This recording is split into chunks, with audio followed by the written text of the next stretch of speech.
Dudley Moore, known equally as a comedian and a musician, recently returned to his old college, Magdalen at Oxford, to which he won a music scholarship over 30 years ago. This is a starting point for what we hope is a fresh look at the Moore phenomenon.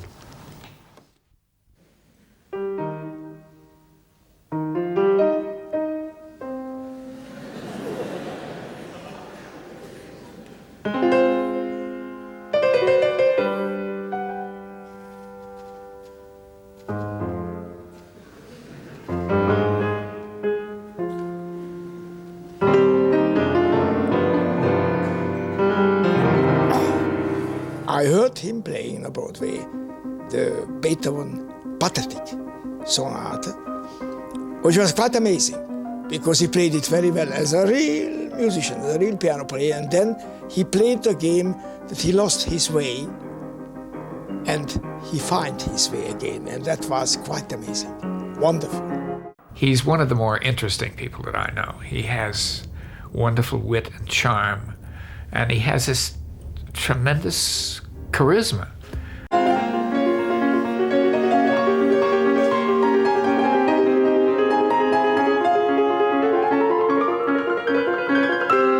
In many ways, the most startling and remarkable thing about Dudley is the thing which is least talked about, because people always talk about this strange faun-like sexuality and the enchanting charm of this funny, small man. Whereas, of course, the most remarkable thing about him is his extravagant, promiscuous endowment musically. The qualities that attract me towards Dudley was his sensitivity and his compassion and his willingness to get inside of you, and I really adored that, and I adore that. And he listened, and I needed to be heard.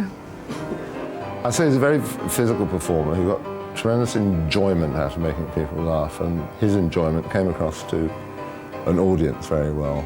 He liked confiding in them, twinkling to them, bubbling and frothing, and generally horsing around in a very enjoyable for him and enjoyable for them way.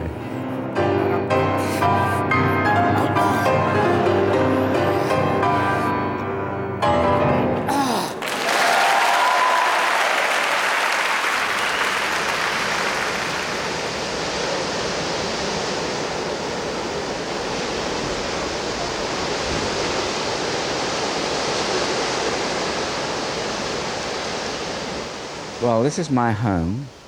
It's at the Marina del Rey in California. And who would have known that I'd have ended up here, except I suppose it's a place where I can work. I think that was very uppermost in my mind when I came here. I'm a very nostalgic person. I've lived here in California for 20 years, but I'm surrounded by things from my childhood.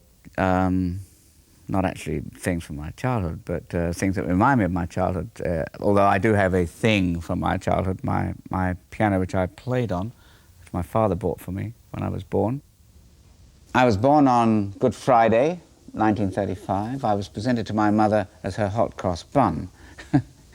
She was a shorthand typist in the City of London. My father worked on the railways as an electrician, electrifying coaches, I believe. Whenever I go to Dagenham, which is where I was brought up, it's a northeastern suburb of London, where a lot of people from the East End congregated.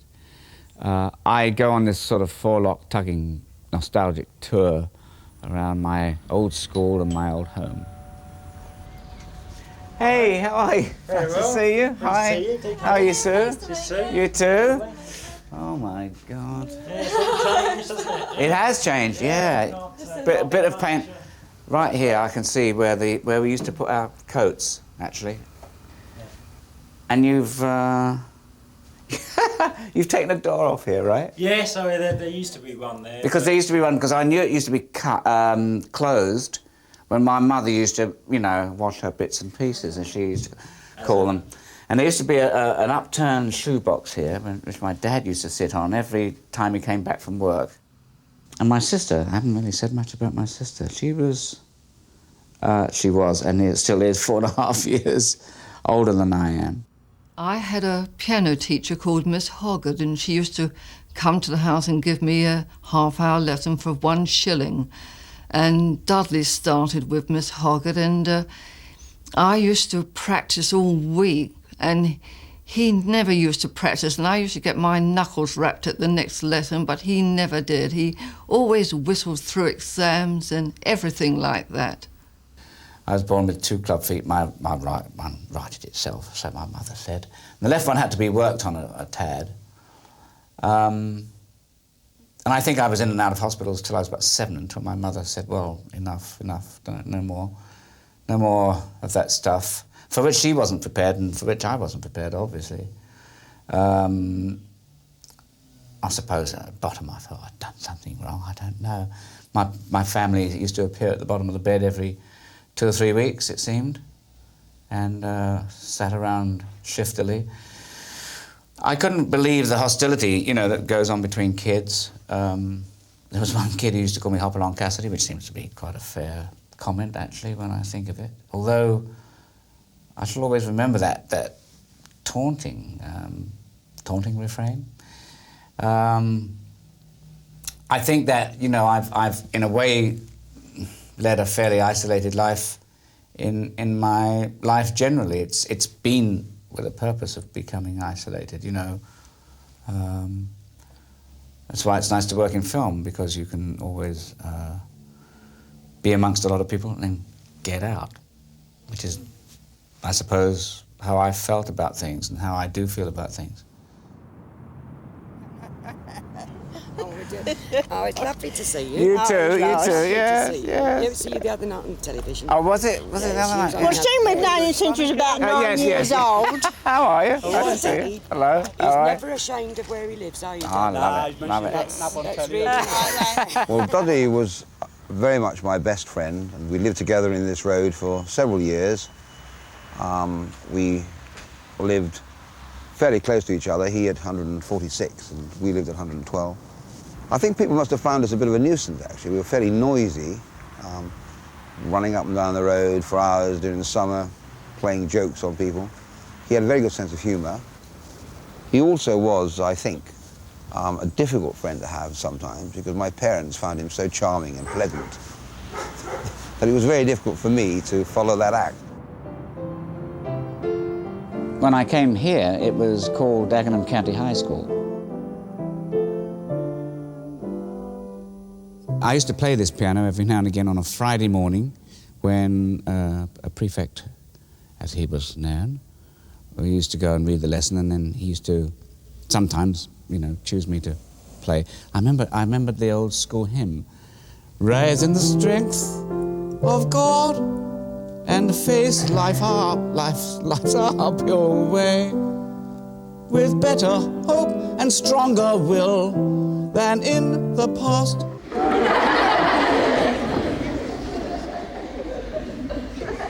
The first time I heard of Dudley Moore was in 1947 when I was headmaster, and I received a list of pupils who had passed the 11+ examination. One name attracted me, Dudley Moore, because there was a problem concerning his leg. I therefore decided to send for his parents to see if any special care was needed. The mother came to see me. She was very possessive, very proud of her son, but at the same time, I felt that she was rather conscience-stricken, that she felt that she was responsible for him having a leg which needed some time with irons. She insisted that, as far as possible, he was to be treated as an ordinary boy. This is just like it used to be. I used to come out here and there always used to be people. Are you all right? You've been sort of carried along, mate. No, it's sort of impossible. Please, get my... Yeah, go on, please. Calm down, I used to play the organ here when I was, I suppose, 15. I used to sing in the choir. It was a very central part of my existence. I mean, it used to consist of choir practice on a Thursday evening, and then there was choir, the real stuff happening on Sundays and whatnot. And the best time was when I came here at Christmas and Easter, all the festival times. And I was playing the organ, and basically I was very interested in looking down at the audience, because I was, you know, playing the organ like this, and then, you know, sort of looking down the church at all these wonderful people who are coming to give thanks for a harvest, or give thanks that Christ was born, or give thanks generally. It was told me that I should go into King's College, Cambridge, and try for the organ scholarship there. I found it a little daunting to go to King's College, Cambridge, and try an organ scholarship, but I did, and I was so frightened I couldn't move my hands. I didn't know what to do. My hands were frozen. The examiners were very gracious, and they sort of let me off very nicely. And then I eventually did an organ scholarship to Magdalen College, Oxford, and I thought, well, after my experience at King's, I'll never get this, so I'll just sort of, you know, have a bit of fun. So I went into the exam, and I just had fun. I just played and modulated, and transposed and improvised, and all the things you were supposed to do, and I did them quite breezily. And eventually there was a letter from T.S.R. Bowes, who was the president of the college in those days, saying that I had won a scholarship. I couldn't really believe it. My mother went flying down the road with this letter in her hand, rather like Archimedes, you know, saying, my son's going to Oxford.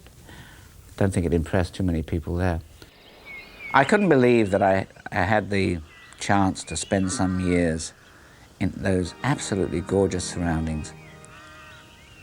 I love going back to certain views of the college, certain views of the tower. I keep the tower in view. In fact, whenever I walk there or move about there, I'm never really happy unless I see that beautiful tower.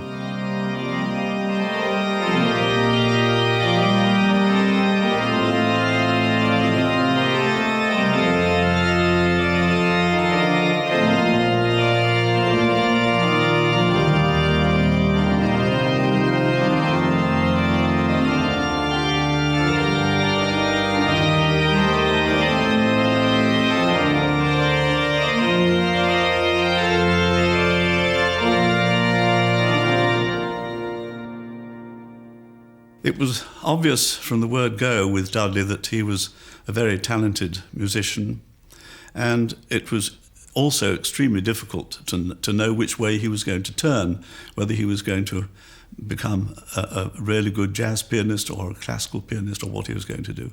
And in the event, of course, he's both, which is remarkable.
I wasn't really prepared to come here. I mean, I wasn't prepared at all for what I feel is the most beautiful place in the world. And it was, at the time, a very aristocratic college. And I remember being asked sometimes by people who went to Winchester School.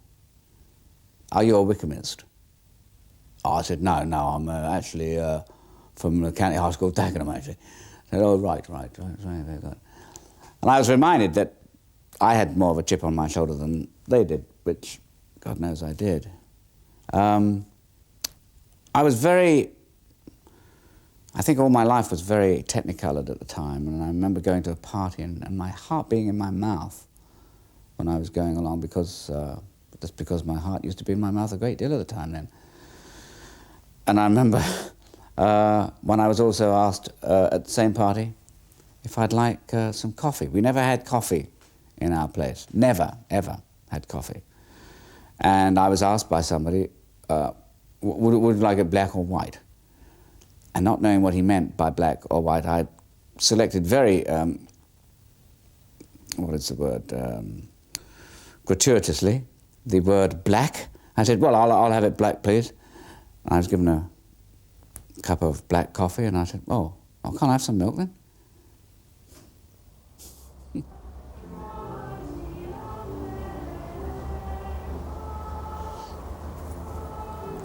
Well, I first got drunk. This is not to say that I continue to get drunk on a daily basis by any means, but I first got drunk at the age of 18, I think it was, on Pimm's No. 1, and I came down here to the Charwell River, which is looking a bit brown right now, and ugly, and I got in a punt and I fell in the river. It was a very wonderful experience, I think.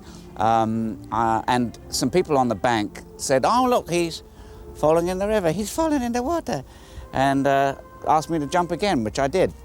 They took a photograph of me and sent me some prints, much to my surprise. I very well remember the first day. I remember really the hour that I met Dudley Moore at Oxford. I was a freshman, and he'd been there a couple of years ahead of me because I, like so many of my contemporaries, had done national service. And it was outside Magdalen College, and we were introduced by Anthony Page, the director. And I must say, even at that very fragmentary meeting, it was very short, Dudley was then and remained the funniest man I ever met at Oxford. If you had Dudley, you had a really good audience behind you. For example, people wanted him to do cabaret. He was a great star in cabaret, all the commemoration balls and all those sort of things that went on. And, of course, if you could get him for a play or for the summer review, and that's how I met him in the summer of 1957. It was at the Playhouse, and it was also a review which we subsequently took to Edinburgh. Dudley was the musical linchpin of it all. Again, he played the piano and he did his famous turns, turns which were going to go around the world and become really famous, turns like Colonel Bogey. And he was working at the time, too, on a lot of the material, like the Benjamin Britten stuff. I finally decided in my third year what I wanted to do. And third year was not a good time to have a career decision because, you know, it's the time when you do all your exams, which is another reason why I stayed on for a fourth year, because I felt that I could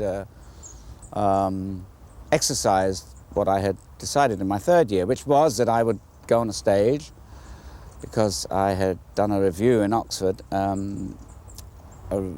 where I was intoxicated by the audience's reaction and the applause and the laughter and all that sort of thing. I was intoxicated by everything, it seems, in those days. We were brought together for the Edinburgh Festival, and we were brought together by the official festival, and I think the management of the official festival had got rather fed up with the success of the university reviews, and so I think what they'd done was to go and look through, I suppose, reviews of the last 4 years and found out the people who had done well in their university shows in the previous 4 years, and that was really how it was a sort of it was just a sort of speculative venture on the part of the festival. They had no idea that it was going to work or what it was going to do or what sort of thing it was going to be. But in the event, what happened was something so beyond the expectations of the critics. The great thing I remember, the first big thing I remember about the four, was that they were very funny, very, very funny indeed, but they had meaning in their funniness. There was satire, a word now over-abused, of course. They had intelligence. They had their jokes were not just jokes; they were intelligent jokes. They are people who could laugh and have a meaning in the laughter they provoked, and that was the first and most important thing. And then I realised that this was something different altogether, that they'd moved laughter onto another plane altogether. And that, I think, was the basis of their enormous success, because we hadn't had anything like that before. And I think audiences felt better than for themselves, if you see what I mean. That they had understood it. It was not just a string of jokes. It was something that was significant to them. And things that are significant are rarely funny, but this time they were. Beyond the Fringe ran altogether with the original cast for 4 years, 2 years in London, 2 years on Broadway. And when we came back from America, it was still running in the West End, and I think it continued for another 2 years in New York without us.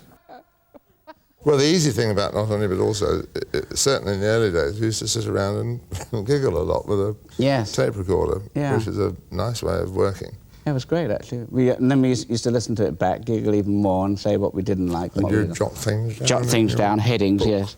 Be a little bit pernickety, yes. But you were pernickety in your way by being at the typewriter and typing things. And I said, wait a minute, where's that come from? And it was a line you'd written for me or for you, generally for you, of course. And it was your way of controlling. It was your way. Well, we were both stubborn in equally revolting ways. People think of Dudley Moore as a comedian and a film star. And, of course, he is those things, but I think of Dudley as a quite brilliant composer. I, of course, like everyone else, adored him when Beyond the Fringe was on, and then suddenly a wonderful woman who ran a ballet company commissioned the two of us, which we could never understand why she chose us, but commissioned the two of us to do a ballet together. And we met, and we liked the idea, and I said I wanted it to be a jazz ballet, which of course really in a way was obvious with Dudley, except Dudley is a very fine classical composer as well. And we did a jazz version of The Owl and the Pussycat, which went reasonably well. There was one wondrous time when we were really up against it for a deadline, and he came in and he sat on his piano stool and he put his hands over the keys, and then he looked up with that adorable face of his and says, "Can't we go to the pictures?"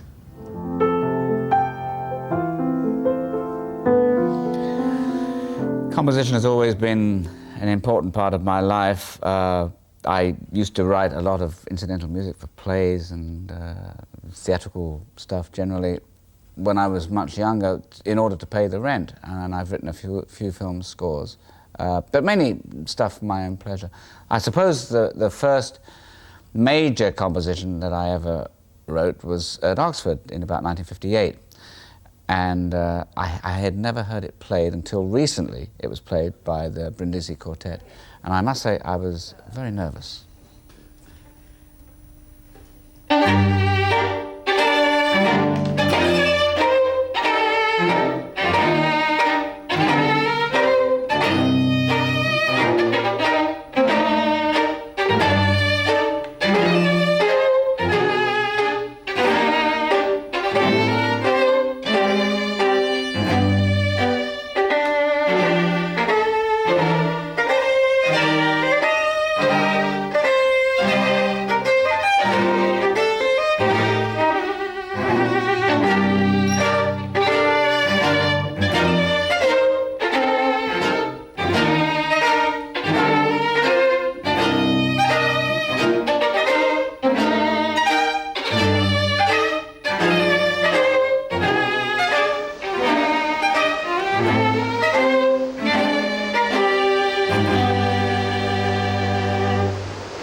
And very much a mixture of people, you know.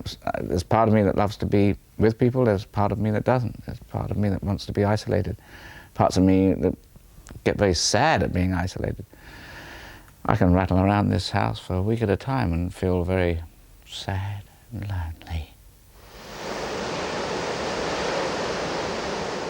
I first started psychotherapy in 1964, my last year in Beyond the Fringe in New York.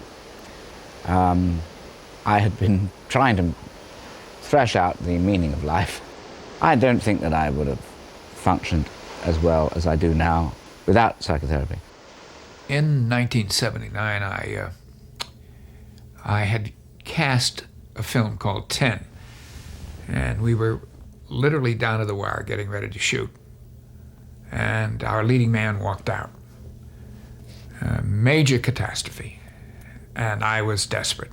I couldn't come up with a leading man that easily. And I went off to group therapy one night, all ready to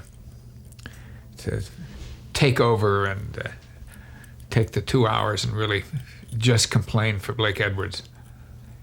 And I know Dudley won't mind because the story is fairly well known by now, to say that Dudley was in the group with me.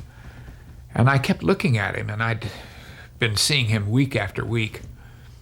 And he had, to some degree, irked me week after week because of his obvious appeal to women in the group. And they'd call him Cuddly Dudley and all sorts of endearing little things that made me envy and want to strangle at the same time. I think the first session I said, well, I love your work, Blake, I'm an actor, but I don't want that to influence anything. And I didn't. I really would have felt very embarrassed to have felt that he was, you know, suddenly thinking I was performing for him. But anyway, I laid out on the carpet all my troubles and woes and basically said, well, what do I do with them? And I think the people present there were regaled for at least 3 weeks with me saying what I felt I should be doing and so forth. Together with my my group observation, collectively, all of those things made me suddenly get up, go over to Dudley right in the middle of the group and grab him and say, come with me. And we went outside. And I said, would you like to be in a movie? It never bothered me. I was brought up on the beaches in California with bikinis and things, so whether you had a little bikini or nothing, it didn't bother me very much. But I think that Dudley was a little self-conscious, but he was very sweet, and it made it very easy. He was very dear about it all, and I hope that I purposely tried to make it as casual as possible. He's got a club foot. He's got a bad leg. And although he covers it very well, and he can run well, and certainly you don't see it when he walks, I had occasion where Dudley really had to totally disrobe in 10. And I thought, oh my God, in front of all of these people. There was one scene where all of the extras, the people around in the scene, were actually from porno movies, so they had no problems with taking clothes off. Not at all. And after giving it much consideration, I went over to Dudley and I said, look, Dudley, I have a problem here. Maybe you can help me solve it. And I no sooner explained the problem, he just dropped his pants and just walked around. After I did 10, I was sent a script of a film called Arthur. I found the style hilarious, and very quickly I knew that I wanted to do it. I think they wanted actually Americans to play, or an American to play the role of Arthur, a taller American, but it didn't work out that way. I got the part, and John Gielgud was cast as Hobson, my butler. He was wonderful in the role, and he eventually got an Oscar. I think we were rather like two RAF pilots who just heard the siren, and we were scrambling out of our Spitfires, and we went up and did our job, you know. Since Arthur, I've made about 10 films, but people greet me as Arthur all over the place. They expect me to be Arthur, which I never am. Arthur was a great role, a once-in-a-lifetime thing, and I'm very grateful for that. I, personally, have become very passionate about people and things. Something happens when you get married. I've been married and divorced 3 times, but every time we have maintained a very civil, nice relationship. I suspect, even though the emotional price has been murderous, I would never say that I won't do all of this again, because I might well do it. The friendship that we have now actually wasn't immediate. I mean, it took some time to, I'm speaking of us separated and divorced now. It took a lot of work and unconditional love and respect, actually, to honor each other. And I think, you know, sometimes after a relationship is over, there's a lot of bitterness and anger. And I think, it's come to a place that you can walk away and actually say, it didn't work, but that's okay. That's okay. And still love the person. I think after you spend a great deal of time with someone and invest that much time into each other, to walk away would be absolutely ridiculous, now wouldn't it? I think. So what was it all about anyhow? So it's one of my biggest lessons in life, and I'm glad I had the opportunity to experience it. Makes me a stronger person. A few years ago, my son Patrick was born. It was a strange moment for me because I'm not really your organic father from way back. And I'm sort of a little guilty, quite naturally, not guilty neurotically, of not really being around. But I guess I'm just teaching him what I know, which is not very much. Patrick lives with his mother in New York State. And so I don't see him as often as I would. My future plans. Well, I have a television series here which I'm doing called Dudley, surprisingly. I will always, I'm sure, want to play the piano. I love playing, and I think my one ambition that I have now is to produce a more beautiful tone at the piano, which doesn't sound much, does it? But it is. And I love performing, and I love composing when I do it, so I will compose and perform as long as I can.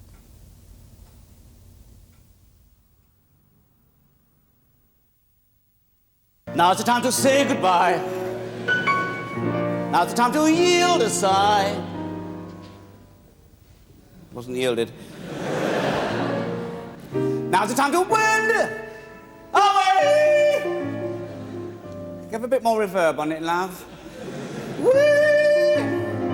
Until we meet again some sunny day.